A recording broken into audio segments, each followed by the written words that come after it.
Friends, टीके study classes से मैं तेजकन शर्मा मेरे प्यारे सभी मित्रों का बहुत बहुत धन्यवाद करता हूं। डियर फ्रेंड्स, आज हम इंडियन कॉन्स्टिट्यूशन एंड पॉलिटी में एक नए टॉपिक के साथ हम आपसे चर्चा करने वाले हैं। और आज का हमारा टॉपिक है संविधान सभा एवं संविधान का निर्माण, यानी कि constitution assembly and making of constitution. ठीक है डियर फ्रेंड्स, इससे पहले वाले टॉपिक में हमने जितने भी संविधान की जो बैकग्राउंड था, यानी कि कॉन्स्टिट्यूशन बैकग्राउंड है, उसके बारे में अपन ने बहुत ही डिटेल से अध्ययन किए थे। यानी कि जो संविधान की जो पृष्ठभूमि है, यानी कि ऐतिहासिक हिस्टोरिकल बैकग्राउंड के बारे में अपने बहुत अच्छी तरीके से हम डिटेल से अध्ययन किया था। और इसमें विभिन्न प्रकार के जो एक्ट है, उन एक्टों के माध्यम से जो जो प्रावधान किए उनके बारे में अध्ययन किया था।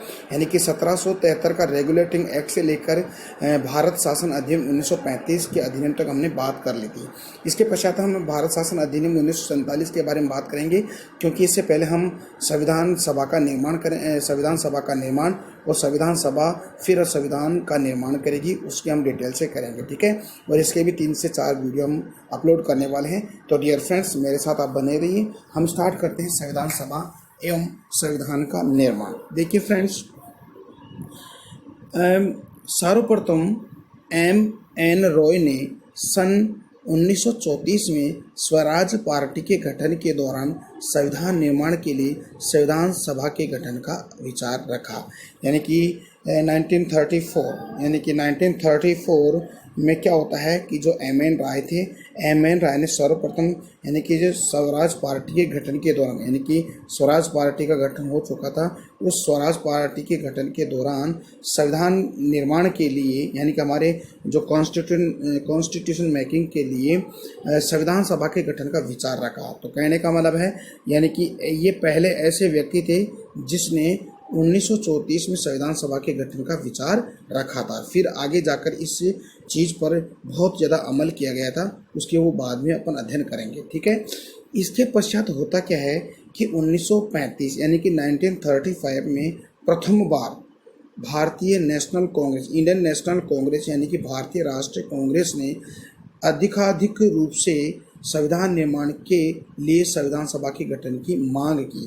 तो इसमें सबसे इम्पोर्टेंट बात है कि 1935 में भारतीय राष्ट्रीय कांग्रेस ने भी 1935 में संविधान सभा के गठन की मांग रखी गई थी। तो डियर फ्रेंड्स, 2 कॉन्सेप्ट यहाँ से बहुत ही क्लियर होते हैं। यानी कि 1934 को तो संविधान सभा का निर्माण का गठन, यानी संविधान सभा के निर्माण के लिए संविधान सभा का गठन की सबसे पहले विचार किसके द्वारा रखा गया था? M.N. रॉय के द्वारा 1934 में रखा गया। इसके पश्चात इंडियन नेशनल कांग्रेस ने भी 1935 को पहली बार संविधान निर्माण के लिए संविधान सभा के गठन की बात, यानी गठन की मांग रखी थी। तो ये 2 फैक्ट आपको बहुत ही डिटेल से आपको याद रखने हैं, और क्योंकि यहाँ से क्वेश्चन अक्सर एग्जाम्स में आते रहते हैं। आगे बढ़ते हैं। इसके पश्चात होता क्या, 1940 यानी कि 1940 में अगस्त प्रस्ताव आता है। ठीक है, अगस्त प्रस्ताव के पश्चात क्रिप्स मिशन 1942 आता है। और इसके बाद में क्योंकि मुस्लिम लीग ने इन दोनों ही प्रस्ताव, यानी कि क्रिप्स प्रस्ताव को मुस्लिम लीग ने नामंजूर कर दिया जाता है, क्योंकि मुस्लिम लीग की मांग ये थी कि एक पृथक देश का निर्माण किया जाए, और पृथक देश के निर्माण के साथ साथ उसका अलग कॉन्स्टिट्यूशन बनाने की मांग वह करता है। तो डियर फ्रेंड्स, सबसे पहले हम बात करते हैं अगस्त प्रस्ताव 1940। ये अगस्त प्रस्ताव होता क्या है? देखिए क्या होता है। सबसे पहले अगर बात करें कि अगस्त प्रस्ताव 1940 में आया था, ब्रिटिश सरकार के द्वारा लाया गया था। क्यों लाया गया था? आपको पता है कि जो सेकंड वर्ल्ड वार है 1939 में स्टार्ट होता है और 1945 में समाप्त होता है। ठीक है, तो 1939 में जो अगस्त प्रस्ताव आता है, तो ये ब्रिटिश सरकार के द्वारा अगस्त प्रस्ताव लाया गया।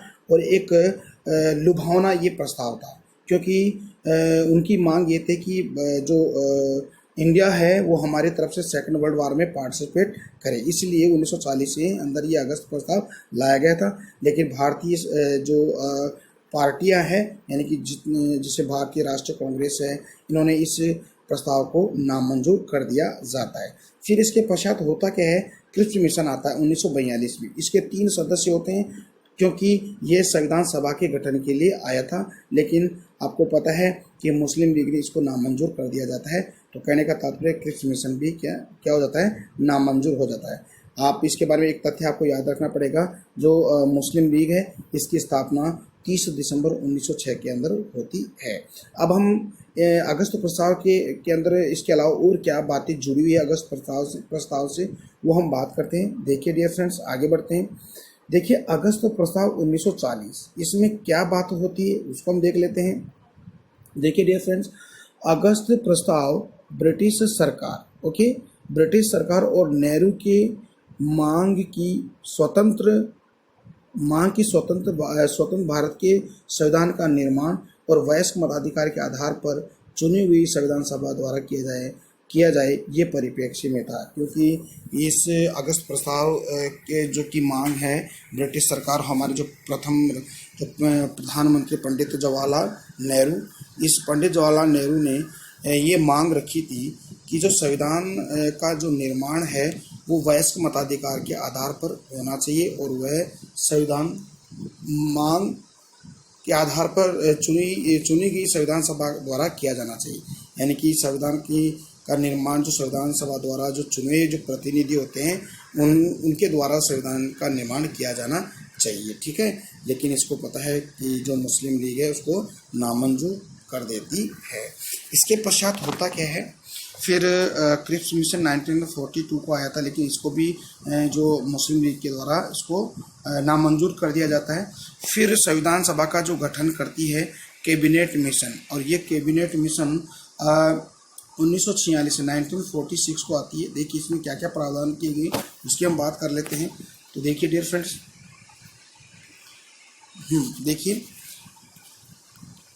देखिए कैबिनेट मिशन 1946, पुनः 1946 में कैबिनेट मिशन भारत आया। यानी कि ये जो 1942 में क्रिप्स मिशन आया था उसका का ही अगला रूप था कैबिनेट मिशन 1946 में, और उसमें भी 3 सदस्य थे, ठीक है। देखिए 1946 में कैबिनेट मिशन भारत पहुंचा। इसके सदस्य कौन कौन से थे, बहुत इंपॉर्टेंट है। स्टैफोर्ड क्रिप्स ये अध्यक्ष थे, पैट्रिक लॉरेंस ये भारत सचिव यानी कि सेक्रेटरी थे जो इंडिया हाउस में रहते थे, तथा AB अलेक्जेंडर थे। यानी कि ये 3 सदस्य इसके थे, ठीक है। तो इनको याद रखना है। इसने अपनी रिपोर्ट में संविधान सभा के गठन का फार्मूला प्रस्तुत किया। यानी कि इस कैबिनेट मिशन ने जो संविधान सभा के गठन का जो फार्मूला प्रस्तुत किया, यानी कि इसमें कितनी समितियां होनी चाहिए, है ना, ये सारी की सारी बातें इसमें फॉर्मूला बताया गया था इस कैबिनेट मिशन के द्वारा। इसमें कितने सदस्य थे, इसमें भी 3 सदस्य थे। तो कौन कौन से थे इसको देख लीजिए। स्टैफोर्ड क्रिप्स थे, ये अध्यक्ष बन के आए थे। पैट्रिक लॉरेंस ये भारत का सचिव था, और इसके साथ AB अलेक्जेंडर थे इसके सदस्य। इस मिशन ने क्या किया, 1946 में जो संविधान सभा के गठन का एक फार्मूला प्रस्तुत किया। ओके, आगे बढ़ते हैं। इसके आधार पर, किसके आधार पर, कैबिनेट मिशन 1946 के आधार पर प्रांतीय प्रतिनिधियों का चुनाव, यानी कि प्रांतों के अंदर जो प्रतिनिधि चुन के आते हैं उनके चुनाव कैसे होगा, प्रति 10 लाख व्यक्तियों के ऊपर करने की व्यवस्था की। यानी कि अगर एक प्रतिनिधि चुना जाएगा तो कितनी जनसंख्या पर चुना जाएगा, कम से कम 10 लाख जनसंख्या पर ये प्रतिनिधि चुना जाएगा। बहुत इंपॉर्टेंट है, ठीक है। तो एक बार फिर से देख लीजिए। इसके आधार पर, यानी कि कैबिनेट मिशन 1946 के आधार पर प्रांतीय प्रतिनिधियों का चुनाव प्रति 10 लाख व्यक्तियों के ऊपर करने की व्यवस्था की गई। इसके अलावा और क्या बातें की गई, प्रांतीय प्रतिनिधियों का चुनाव, यानी कि जो प्रांतीय प्रतिनिधि जो चुनकर आएंगे उनका चुनाव सार्वभौमिक मताधिकार के आधार पर, यानी कि सार्वभौमिक मताधिकार के आधार पर होगी, आधार पर नहीं, यानी कि सार्वभौमिक मताधिकार के आधार पर नहीं, बल्कि जिसके पास बहुत ज़्यादा संपत्ति है, जो कर देता है और शिक्षा के क्षेत्र में, शिक्षा के जो एजुकेशन में आगे, इनके आधार पर ही मताधिकार देने का अधिकार उसको दिया गया है। कहने का मतलब ये है कि अगर आप प्रांतीय प्रतिनिधि को आप चुनते हो तो इसमें कौन मतदान कर सकता है, जिसके पास बहुत ज़्यादा संपत्ति हो, जो ब्रिटिश सरकार को कर देता हो और शैक्षणिक योग्यता अच्छी हो, उन्हीं को मत देने का अधिकार दिया गया था, और वो ही अपने प्रतिनिधि चुन सकता था संविधान सभा में। ओके, इसके पश्चात अगर बात करिए आगे, नवंबर 1946 को संविधान सभा का गठन हुआ। यानी कि नवंबर 1946 को संविधान सभा का गठन हो गया था, और 9 दिसंबर 9 दिसंबर 1946 को संविधान सभा की प्रथम बैठक होती है। तो डियर फ्रेंड्स, यहाँ से बहुत ही इंपॉर्टेंट क्वेश्चन निकल के आता है, पूछा जाता है कि संविधान सभा की प्रथम बैठक कब हुई थी। तो आपको बताना 9 दिसंबर 1946 को संविधान सभा की प्रथम बैठक हुई थी। और इसकी अध्यक्षता यानी कि जो भी कैसे अस्थायी अध्यक्षता किसके द्वारा की गई थी, डॉक्टर सच्चिदानंद सिन्हा के द्वारा की गई थी। तो दो फैक्ट यहाँ से निकल के आते हैं। एक तो आता है आपका संविधान सभा की पहली बैठक 9 दिसंबर 1946, और इसे प्रथम बैठक के अस्थायी अध्यक्ष किसको बनाया था, डॉक्टर सच्चिदानंद सिन्हा को इसका अस्थायी अध्यक्ष बनाया था। आई होप ये चीज़ आपको समझ में आई होगी। आगे बढ़ते हैं। इसके पश्चात होता क्या है, 11 दिसंबर 1946 को संविधान सभा ने डॉक्टर राजेंद्र प्रसाद को संविधान सभा के स्थायी सदस्य के रूप में चुन लिया गया। यानी कि 9 दिसंबर 1946 को तो क्या है, अस्थायी अध्यक्ष डॉक्टर सच्चिदानंद सिन्हा को बनाया गया, लेकिन 11 तारीख को संविधान सभा ने यानी कि कॉन्स्टिट्यूशन असेंबली ने अपना जो स्थायी अध्यक्ष इसको चुना, डॉक्टर राजेंद्र प्रसाद को चुना। तो ये भी बहुत इंपॉर्टेंट है, स्थायी और अस्थायी। ठीक है, आगे बात करते हैं। संविधान सभा की प्रथम बैठक में यानी कि संविधान सभा की जो प्रथम बैठक हुई थी 9 दिसंबर 1946 में, लीग शामिल नहीं होती है, क्योंकि यानी कि मुस्लिम लीग इस प्रथम संविधान सभा की बैठक में शामिल नहीं होती, तो क्योंकि ये मांग कर रही थी अलग देश की, और अलग से देश करके उसमें अपना खुद का संविधान बनाना जा सके। इसलिए प्रथम बैठक के अंदर जो मुस्लिम लीग है वो क्या करती है, पार्टिसिपेट नहीं करती है। आगे बढ़ते हैं डियर फ्रेंड्स। अगला देखिए इसमें क्या है, एक बार वापस देखिए, संविधान सभा की प्रथम बैठक में मुस्लिम लीग नहीं शामिल हुई। यह अलग पाकिस्तान की मांग पर अड़ी हुई थी। इस कारण केवल 211 सदस्यों ने इस बैठक में हिस्सा लिया था। बहुत इंपॉर्टेंट है डियर फ्रेंड्स। वैसे संविधान सभा के लिए 389 सदस्य थे, लेकिन इन 389 सदस्यों में से ही सिर्फ प्रथम बैठक में 211 सदस्य ही पार्टिसिपेट करते हैं। क्यों करते हैं? क्योंकि इसमें मुस्लिम लीग के सदस्य नहीं आते हैं, इसीलिए 211 सदस्य ही उपस्थित होते हैं, हिस्सा लेते हैं। ठीक है, क्योंकि इसके अंदर जितने भी सदस्य थे वो मुस्लिम लीग के थे, वो इसमें पार्टिसिपेट नहीं किए, क्योंकि उनकी मांग थी कि वो अलग देश बनाया जाए। ठीक है डियर फ्रेंड्स, ये समझ में आई। तो ये डेटा आपको याद रखना है, और ये डेटा ठीक है 9 दिसंबर 1946 में प्रथम बैठक में 211 सदस्य ही भाग लेते हैं। ठीक है, लेकिन सदस्य कितने थे? 389 थे। ओके, आगे बात करते हैं। 13 दिसंबर 1946 को देखिए, बहुत इंपॉर्टेंट डेटा निकल के आ रहा है इसमें।